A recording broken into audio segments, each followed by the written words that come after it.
Welcome to Expand Your Fempire with Caterina Rando, the podcast for women in business on a mission, sharing ideas to support you to grow, lead, and thrive.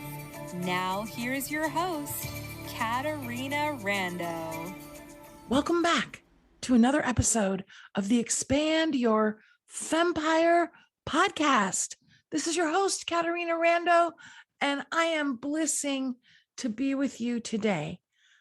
Extra excited about our discussion today because this episode is part one of our two-part discussion on mastering your mindset.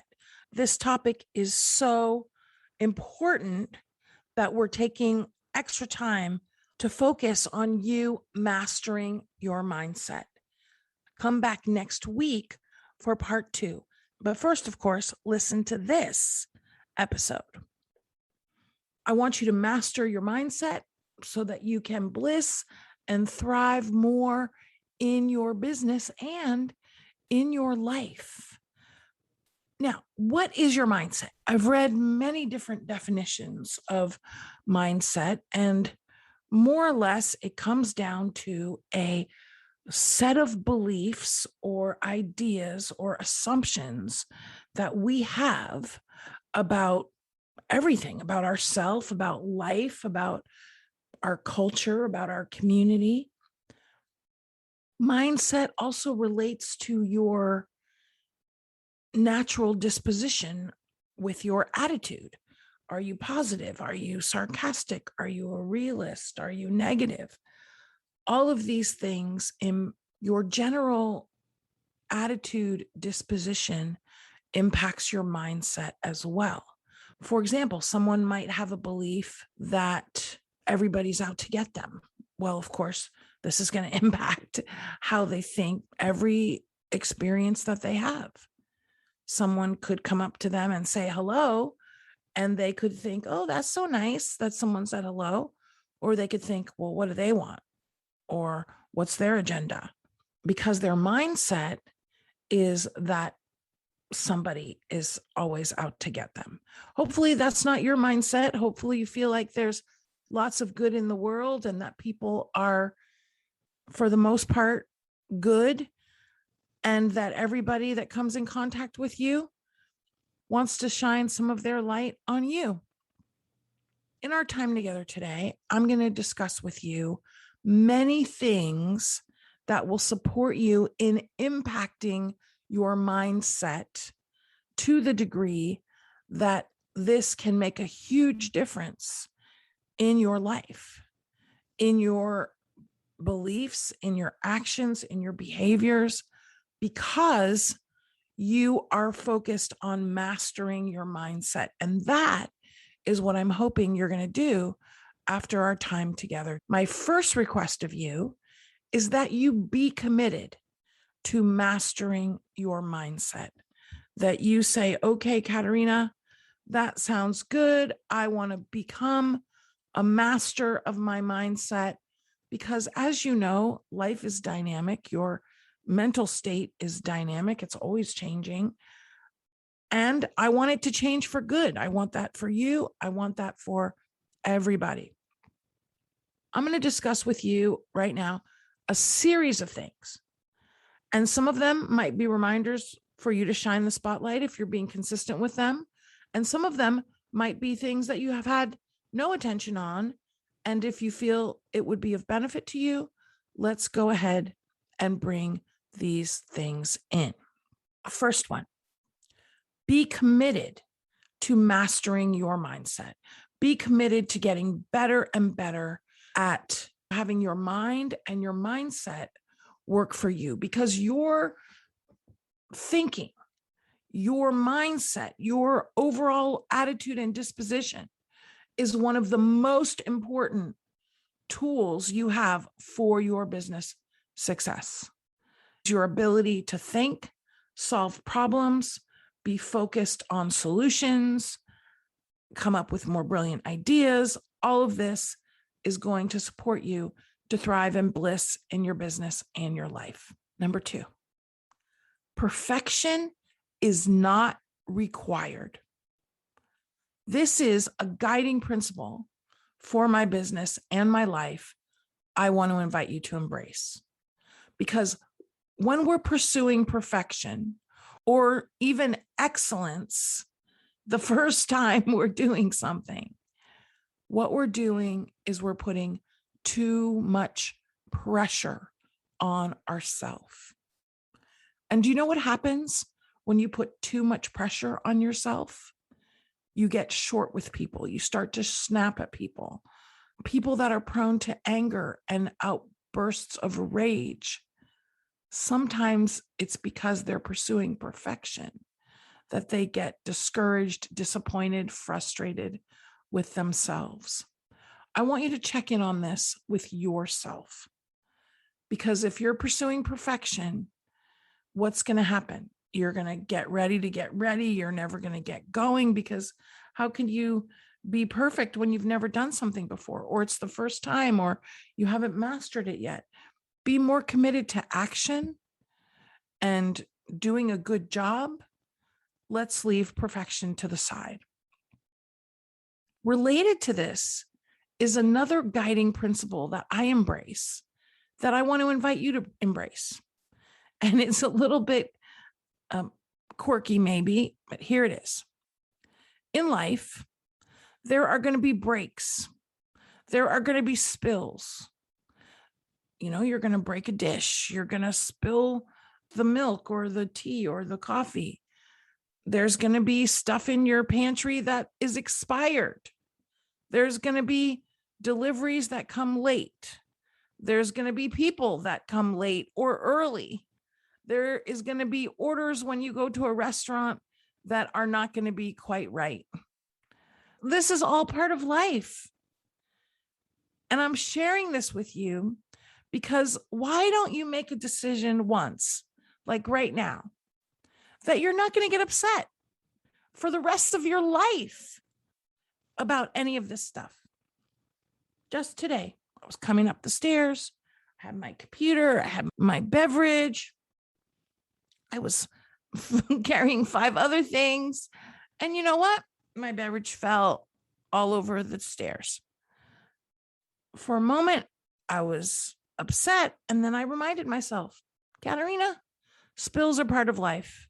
And guess what? That immediately took away any upset or frustration, because these things, imperfections, as part of life. Let's have you decide right now, for the next 50, 60, 80 years, you're not going to let any of this upset you. Bing, bing, bing. This is going to support you in mastering your mindset. Okay, let's take a deep breath. Number 3, master your self-talk. Here's the thing. You're supposed to be on your side, not on your back. You're supposed to be lifting yourself up, having positive self-talk, not negative self-talk.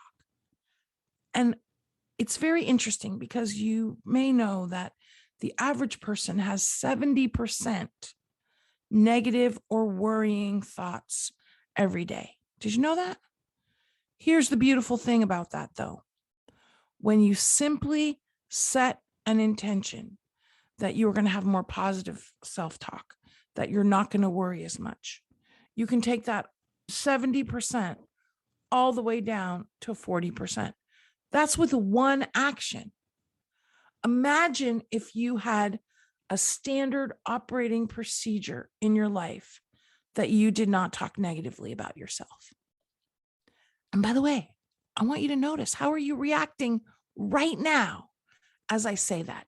No negative self-talk. If you're having a reaction right now, like this is impossible, then it's all the more reason for you to shine the spotlight on this. I remember years ago, probably 20 plus years ago, I would say to my friend Mary, I would say, Mary, no negative self-talk, when I would hear her talk down about herself. Do you know, she told her daughter, she told her husband, No negative self-talk. She started to monitor her self-talk. If she was with me and I ever said anything negative, she would tell me, Caterina, no negative self-talk. She would send me texts, no negative self-talk. It became a part of not only our relationship, her life. And eventually, my negative self-talk totally diminished. Now, I'm not going to tell you I am 100% no negative self-talk. I'm telling you, it is a skill that you can master. You can get that negative self-talk way down. Because remember, you're supposed to be your own best success coach. You're supposed to be the one that lifts you up because you're the one who's with yourself 24/7. Make sure that you're lifting yourself up, that you are saying positive things to yourself. And if you catch yourself, and I do encourage you to catch yourself, if you're talking negatively to yourself, then replace that with some positive statements to remind yourself that you're awesome. This is a key piece, not only to mindset mastering, to life blissing. Okay, we have talked about being committed to mastering your mindset, to remembering that perfection is not required, to committing yourself to mastering your self-talk, being your own best success coach, being on your side. Number 4, use inquiry questions to find solutions and lighten your load. What is an inquiry question? An inquiry question is a question that you ask yourself over and over until the solution or ideas, a variety of ideas even, reveal themselves. Now, I want to pause here to tell you that the questions you ask yourself are very powerful. You could say to yourself, why am I so lacking? And guess what? Your brain, your fabulous mind will give you some answers. Or you could ask your mind, how can I be more awesome? And your mind will come up with solutions for that. Instead of saying to yourself, can I do this or can I do that? You want to say to yourself, how can I? Let's say you have a big sales goal and you have no idea how you're going to get there. Don't say to yourself, will I get there or I won't get there? Well, that's not helpful. Say to yourself, how can I get there? And keep asking yourself that question. Put a post-note on your computer or your mirror in the bathroom. How can I get my goal? How can I, whatever it is? And you will see that ideas will start to come to you. Let's take it one step further and use your fabulous, beautiful, wonderful, super smart subconscious to work on your inquiry question for you. How do you do that? You simply say to yourself before you go to bed, okay, subconscious, okay, mind, work on this question. And I will tell you, most of the time you will wake up with the answer being revealed to you. I remember way back when I was writing tons of articles and had deadlines all the time, sometimes I had no idea what I was going to write about, or I knew what I was going to write about, but I didn't know what to say about it. And I would say to myself before I went to bed, okay, subconscious, start working on my article for tomorrow. Bring me some amazing, brilliant ideas about whatever my topic was. And as a result, I would always sit down to write and would have a lot more ease getting everything out. Use your beautiful subconscious. This is why you want to review your goals at night before you go to bed.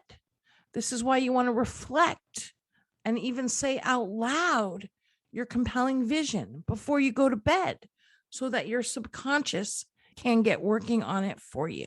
Number 4, use your inquiry questions to find solutions and lighten your load. When we say lighten your load, what I mean is the mental weight on you, the mental load that you're carrying, all these things weighing on your mind.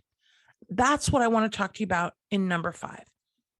Here's another super tip to master your mindset, and it is to always do what you can to reduce what is weighing on your mind. We have just discussed a big solution for this in number 4 with your inquiry questions. I want to discuss with you now some other ways that I want to invite you to consistently be lightening what's weighing on your mind. The first thing, which I'm making the assumption, if you're listening to this, this is you anyway. I'm going to remind you though, make sure you're always operating with integrity everywhere in your business. Always operate with integrity. Now, this is where you do what's right, even if you don't like it. You do what's right, even if it costs you money. You do what's right, even when you have to apologize. You do what's right. You operate with integrity. And the more you operate with integrity, the more you can sleep with ease and the more you can bliss in your business. Next thing to reduce what's weighing on your mind. Easier said than done, I know. Create financial surplus for yourself. Having been somebody who's had no surplus to having a good amount of surplus makes a huge difference. When I say it makes a huge difference, what I'm saying to you is that when you are having a challenge paying your bills, when you're having a challenge and are concerned about paying all the people helping you, when you're concerned about paying yourself, when you're concerned about what if next month is not a stellar month or the month after that or the month after that, this results in you usually working way too hard, results in you not mastering your self-care, letting some of your self-care go. And it also results in you being reactive versus proactive. Now, I get it's easy for me to say, hey, build a lot of financial surplus in your business. What I do want to say to you, though, is have this absolutely be an objective for your company this year, ASAP. Why? Because it is often money issues that weigh on you mentally. Your mental well-being is what we're talking about here. And that's why I want to encourage you to put your attention on this. I remember a day many, many years ago, I was in my 30s, I think, and I got this bill, my credit card bill, at the end of the month, and it was a $10,000 bill. And I remember feeling, oh my gosh, how am I ever going to pay this bill? I'm so stressed out about it. Well, the bill got paid. Now, these days, I don't actually use credit cards. I only use debit cards because I don't like to get that big bill at the end of the month. There's a lot less strain on my mental state because I'm on top of my money. I review my accounts on an almost daily basis. I make sure I know everything that's going out, everything that's coming in. Of course, I have a bookkeeper that does her job. I have an accountant that does his job. And my level of financial confidence is 1,000 times higher than it was before when I was having challenges. And part of the challenges were created because I was not feeling confident about my finances and my money. So I wasn't giving that aspect of my business the attention it deserves and merits. I just wanted to keep focusing on generating more revenue, which is more fun. At the same time, we've got to run our business like a business, right? And that means that we are paying good attention to our finances on a consistent basis. And this will reduce the mental weight on you when you know what the state of your business is. Now, we're discussing here how to reduce what weighs on your mind. Well, the third thing is related to the second thing that we just discussed, having financial surplus, and that is never hesitate to invest money, or I even like to say throw money at a problem if you can make it go away. Rather than trying to fix everything and do everything yourself, throw a little money at the problem, invest a little money, get an expert to help you so that you can continue to focus on what's the best use of your time, but also they're going to do it faster, better, more efficiently, without the stress that it's going to create you because you're trying to save a buck. Very, very important. Again, this is running your business like a business. Use money to solve problems. This episode is part 1 of our 2-part discussion on mastering your mindset. I want you to know I have many more insights and super tips for you because mastering your mindset is an essential, crucial part of thriving and blissing in your business. Remember to come back next week for more super tips on this important topic. We hope you enjoyed this episode of Expand Your Fempire with Caterina Rando.